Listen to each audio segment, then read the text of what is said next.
भगवान श्री कृष्ण ने किस प्रकार सुदेव ब्राह्मण और गौतमी पर कृपा की।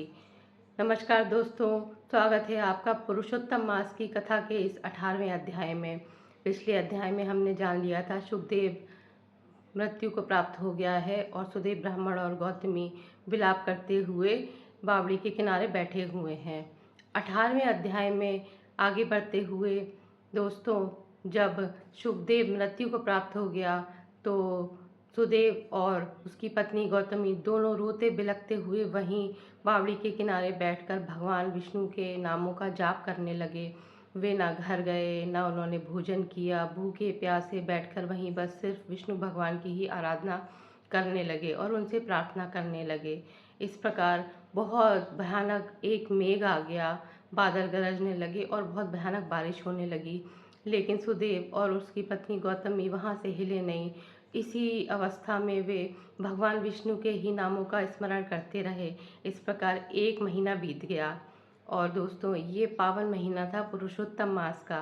अनजाने में ही पुरुषोत्तम मास की सेवा हो गई, व्रत हो गया उन दोनों से। भगवान श्री कृष्ण वहाँ प्रकट हुए और उन्होंने सुदेव से कहा, सुदेव, अनजाने में ही तुझसे पुरुषोत्तम मास की सेवा हो गई, व्रत हो गई और तूने इतनी श्रद्धा भक्ति के साथ भगवान विष्णु को पुकारा।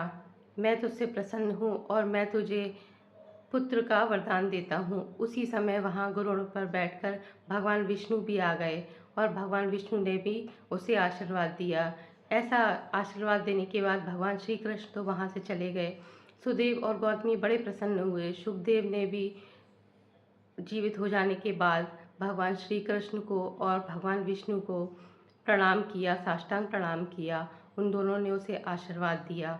इसके बाद श्री कृष्ण के प्रस्थान कर जाने के बाद सुदेव ने विष्णु भगवान से पूछा, हे भगवान, मैंने जब 4000 वर्षों का कठोर तप किया, उसके बाद आपने मुझे पुत्र दिया, उसके बाद में भी आपने उस पुत्र को केवल 12 वर्ष की आयु दी, इसका क्या कारण है? और भगवान श्री कृष्ण ने मुझ पर क्यों कृपा की?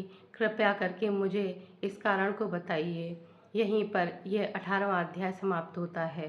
19वें अध्याय में फिर हम मिलेंगे।